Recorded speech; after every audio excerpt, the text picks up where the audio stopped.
అవకాశాలు జగన్‌కి ఉన్నాయంటున్నారు. పవన్ కళ్యాణ్ గారికి కూడా లేకపోలేదు అంటున్నారు. ఎలా అవును. సాధ్యమవుతుంది? వైసీపీ ప్రభుత్వం వస్తుంది. అవకాశం ఉంటే జగన్మోహన్ రెడ్డి గారితో పవన్ కళ్యాణ్ గారు కలిసి పనిచేయకూడదా? అవకాశాలు ప్రస్తుతం ఏపీలో కనిపిస్తున్నాయి. ఒకవేళ జగన్మోహన్ రెడ్డి గారి యొక్క ప్రభుత్వం బోటాబోటీ పెట్టుకున్న చెప్తా 2009వ సంవత్సరంలో ప్రజారాజ్యం పార్టీ వచ్చింది. దేనికి వ్యతిరేకంగా వచ్చింది? ఈ ప్రాంతీయ పార్టీ దేశంలో అధికారంలో ఉన్నటువంటి కాంగ్రెస్ కి. అందరూ చిరంజీవి గారి యొక్క జీవితాన్ని, రాజకీయ జీవితాన్ని గొప్ప ఫెయిల్యూర్ అంటారు. నేను చెప్తాను అది చాలా సక్సెస్ఫుల్. అది ఎవరికి సాధ్యం కాని అంశాన్ని ఆయన చేశారు. ప్రజారాజ్యం పార్టీ పెట్టారు, ఎమ్మెల్యే అయ్యారు 5 ఏళ్లలోనే, అంటే పెట్టిన వెంటనే ఎంపీ, రాజ్యసభ అయ్యారు, కేంద్ర మంత్రి కూడా అయ్యారు. 5 సంవత్సరాల తర్వాత పార్టీ విలీనం అయింది. ఎన్టీఆర్ గారు కూడా ఇటు దేశంలో ఇటు రాష్ట్రంలో చక్రం తిప్పగలిగినటువంటి స్థితి ఎన్టీఆర్ గారికి కూడా లేదు. పార్టీ పెట్టారు, ముఖ్యమంత్రి అయ్యారు అంతే.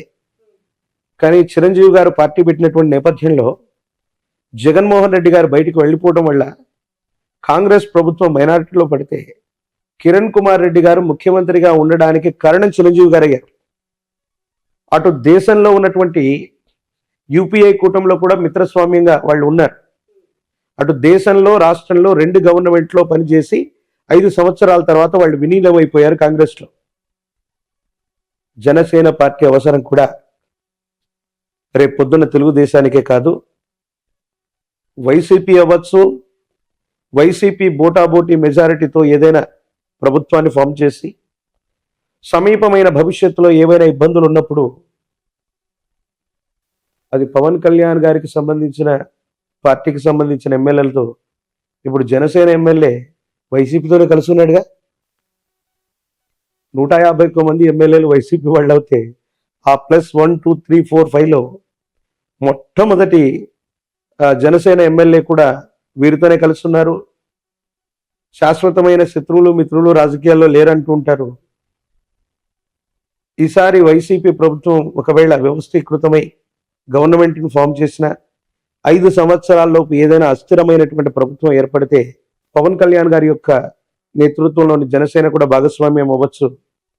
లేదా వీటన్నిటికీ కూడా సమీప భవిష్యత్తులో ఆల్టర్నేట్గా ఉండి జనసేన సొంతంగా అవకాశం, అంటే మళ్ళీ రాబోయే 5 సంవత్సరాల కట్టుగా సొంతంగా వాళ్ళుగా ప్రభుత్వాన్ని ఏర్పాటు చేయగలిగిన స్థితి కూడా ఖచ్చితంగా ఉంది. ఖచ్చితంగా పవన్ కళ్యాణ్ గారు జీవితకాలం అంటే మళ్ళీ ఎక్కువ ఏళ్ళు అనుకునేరు, 5 సంవత్సరాల కాలానికి అటు ఇటుగా. చాలా మంది ఆయన జాతకం గురించి ఏదో చెప్తున్నారు. ఒక్క రోజైనా ఒక్క క్షణమైనా ముఖ్యమంత్రి ఆ అమాత్యుడు అన్నటువంటి ఆ స్థానంలో ఖచ్చితంగా కూర్చునే అవకాశం కనబడుతుంది. Okay, right. చంద్రబాబు నాయుడు గారు నారా లోకేష్ గారి గురించి ఏం చెప్తారు? అంటే వాళ్ళు చాలా కష్టపడుతూ ఉన్నారు పార్టీకి సంబంధించి. ఏపీలో పరిస్థితులు ఏ విధంగా ఉన్నాయి ఆ పార్టీకి సంబంధించి? పుష్యమి నక్షత్రం చంద్రబాబు నాయుడు గారు, కొంతమంది హస్త నక్షత్రం అని అంటారు. వారి జన్మజాతకాన్ని అనుసరించి ఒకవేళ నా ప్రశ్నాశాస్త్రాన్ని అనుసరించి చూస్తే 2 సంవత్సరాల క్రితం చెప్పాను, 2023లో ఇబ్బందికరమైనటువంటి స్థితిగతులు, ఆరోగ్యపరమైనటువంటి అంశాలు, ఇబ్బందులు ఆయన యొక్క జన్మజాతకంలో కేతు సంబంధమైనటువంటి స్థితిగతి అధికంగా ఉండటం వల్ల కొన్ని ఇబ్బందులు, సమస్యలు, ప్రతిబంధకాలు ఇప్పుడు ఆయన జాతకంలో జరుగుతున్నాయి. కానీ నారా లోకేష్ గారి యొక్క జాతకం మాత్రం బాగుంది. చంద్రబాబు నాయుడు గారి యొక్క జాతకంలో మనం ఇందాక అనుకున్నాం, మారక దశలు, ద్వితీయ సప్తమ స్థానాల్లో ఉన్నటువంటి గ్రహాలు వాటి యొక్క దశలు వచ్చినప్పుడు మనిషికి మరణ సమానమైనటువంటి కష్టం వస్తుంది. వారి యొక్క జాతకాన్ని నేను అనాలిసిస్ చేస్తే 2002 2004 మధ్యలో సప్తమ స్థానానికి సంబంధించి శనికి సంబంధించినటువంటి దశ జరిగింది, అంతర్దశ. అలిపిరి ఘాట్లో ఓ పెద్ద ప్రమాదం సంభవించింది. అప్పుడు ఆయన ముఖ్యమంత్రిగా ఉన్నారు, మన ఉభయ ఆంధ్రప్రదేశ్కి ముఖ్యమంత్రిగా ఉన్నారు. అప్పుడు వెంటనే వారు బై ఎలక్షన్స్కి వెంటనే వెళ్ళిపోవడం, ముందస్తు ఎన్నికలకు వెళ్ళిపోవటం, రిజైన్ చేయటం. ప్రాణం మాత్రం కాపాడుకోగలిగారు పదవి పోయింది. 10 ఏళ్ల వరకే మళ్ళీ ఆయన అధికారంలోకి రాలేదు. మళ్ళీ కమింగ్ టు ద్వితీయ సప్తమ స్థానాలకు సంబంధించిన స్థితిగతుల్లో అలాంటి అంతర్దశలు 2023లో మొదలయ్యాయి. కొన్ని చిన్న చిన్న ఇబ్బందులు, వెంటనే అధికారంలోకి రావటానికి ఆయన మేధస్సు, శరీరం, ఆరోగ్యం సహకరించలేకపోవటం. 2028 నేను మళ్ళీ చెప్తున్నాను, 2028 సంవత్సరం ప్రారంభానికి అటు ఇటుగా మాన్యశ్రీ మాజీ ముఖ్యమంత్రి వర్యులు శ్రీ నారా చంద్రబాబు నాయుడు గారి యొక్క జాతకంలో ఇబ్బంది కలిగించేటువంటి దశలు ఉన్నాయి. ఆరోగ్యపరంగా కానీ, మరణ సమానమైనటువంటి కష్టాలు కానీ, తీవ్రమైనటువంటి ఇబ్బంది కలిగించేటువంటి గ్రహగతులు 2028 ప్రారంభంలో ఆయనకు సంబంధించిన వ్యక్తిగతమైనటువంటి జాతకం, నాకు తెలిసినటువంటి ప్రశ్నాశాస్త్రాన్ని సంయుక్తం చేసుకుంటే ఇప్పటికే ఆయనకు సంబంధించిన కొన్ని విషయాల్ని భవిష్యత్తుకు సంబంధించి నేను ప్రిడిక్ట్ చేసి చెప్పడం జరిగింది. మళ్ళీ కూడా చెప్తున్నాను, ఈ ఉభయ తెలుగు రాష్ట్రాల్లో ఈ హైదరాబాద్లో సైబరాబాద్ సిటీ ఉంది అంటే, అత్యాధునిక సాంకేతిక పరిజ్ఞానం మన భాగ్యనగరంలో ఉంది అంటే ఒక గొప్ప అడ్మినిస్ట్రేటర్. ఆంధ్రప్రదేశ్ రాష్ట్రంలో అమరావతి రావాలన్నా, దేశం మొత్తం గర్వించదగినటువంటి రాజధాని నగరం ఉండాలన్నా అలాంటి గొప్ప వ్యక్తి అధికారంలోకి రావాలి. కానీ వారికి సంబంధించినటువంటి వ్యక్తిగతమైనటువంటి జాతకంలో ఉన్న ఇబ్బందులు, గోచార పరిస్థితులు, కొన్ని ఇతర కారణాలు, దేశ కాలమాన పరిస్థితులను బట్టి విశేషవంతమైనటువంటి జనాకర్షణ కలిగి ఉన్నా కూడా చివరి నిమిషంలో ఏదైనా ఇబ్బంది కలిగే అవకాశం ఉంది. అలాంటి వ్యక్తి అధికారంలోకి రావాలని మనమందరం కూడా సామాన్యమైనటువంటి ప్రజానికంగా మనం కోరుకోవాలి తప్ప వారి జాతకాన్ని అనుసరించి చూస్తే మాత్రం కొంచెం ఇబ్బంది ఉంది. ఇక లోకేష్ గారు వారి యొక్క జన్మ నక్షత్రాన్ని, జన్మరాశిని, గోచార పరిస్థితుల్ని అనుసరించి చూస్తే మాత్రం చంద్రబాబు నాయుడు గారి యొక్క భవిష్యత్ రాజకీయాలకు ఖచ్చితంగా వారసులు అవుతారు. ఈ 5 ఏళ్లలోనే ఒక అస్థిరమైనటువంటి ప్రభుత్వం ఏర్పడితే గనక సమర్థవంతంగా ఆ దేశ రాష్ట్ర పరిస్థితులన్నింటినీ కూడా హ్యాండిల్ చేయగలుగుతారు. పార్టీ మొత్తాన్ని కూడా అధ్యక్ష స్థానంలో ఉండి నడిపించగలిగినటువంటి సమర్థతే కాదు, వారి తండ్రి గారికి సంబంధించినటువంటి యోగాలు నాటిది భవిష్యత్తులో ఉన్నాయి. ఇప్పటికిప్పుడు ముఖ్యమంత్రి అవుతారని చెప్పారు. Okay, right. జగన్మోహన్ రెడ్డి గారి యొక్క పేరు జగన్.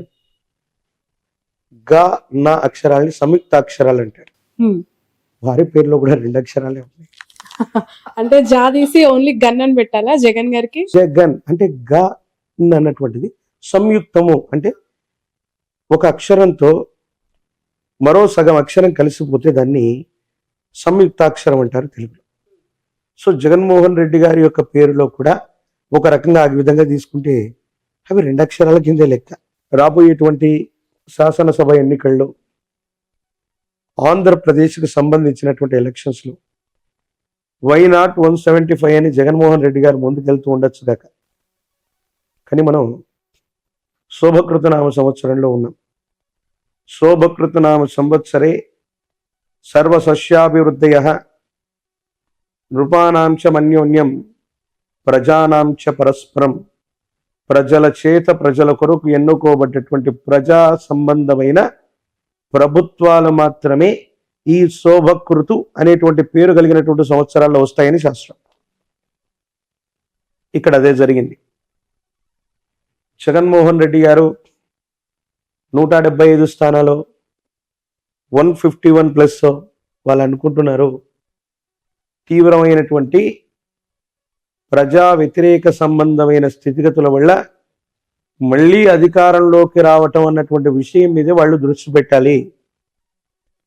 ఏ ప్రభుత్వం కూడా, అంటే అది టీడీపీతో కూడినటువంటి ప్రభుత్వం కానీ, వైసీపీతో కూడినటువంటి ప్రభుత్వం కానీ వెంటనే సులభమైనటువంటి మెజారిటీతో ఆంధ్రప్రదేశ్లో వచ్చేటువంటి అవకాశం లేదు.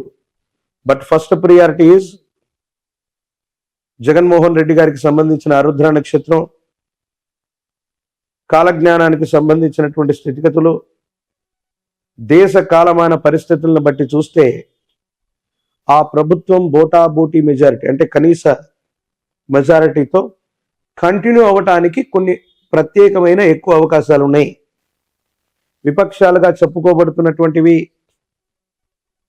జనసేనతో కూడినటువంటివి. ఆయనది శ్రవణ నక్షత్రం. పవన్ కళ్యాణ్ గారు సమీపమైన భవిష్యత్తులో తప్పకుండా అమాత్యుడు, మంత్రి, అది ముఖ్యమంత్రి అవ్వండి, కేంద్ర మంత్రి అవ్వనివ్వండి, అమాత్యుడు అన్నటువంటి స్థానానికి దగ్గరగా ఆయన జాతకం ఉండబోతుంది. తెర మీద బొమ్మలు గద్దెనెక్కారన్నటువంటి గురుదేవుల యొక్క వాక్య సాక్షిగా పవన్ కళ్యాణ్ గారు సమీపమైన భవిష్యత్తులో, అది ఈ 5 సంవత్సరాల్లో కూడా అయి ఉండొచ్చు, ఈ రాబోయేటువంటి 5 సంవత్సరాల్లో కూడా అయి ఉండొచ్చు, ఖచ్చితంగా వారు ముఖ్యమంత్రి లేదా ఆ స్థానానికి దగ్గరగా ఉన్న అమాత్యుడు ఆ స్థానాన్ని అధిరోహించేటువంటి అవకాశం కూడా తప్పకుండా ఉంది. మొదటి ప్రాముఖ్యతగా వైఎస్ జగన్మోహన్ రెడ్డి గారి యొక్క నేతృత్వంలో ఉన్నటువంటి వైసీపీ ప్రభుత్వం బోటాబోటీ మెజారిటీతోనైనా మళ్ళీ అధికారంలోకి రావటానికి కొంత ఎక్కువ అవకాశాలు ఉన్నాయి.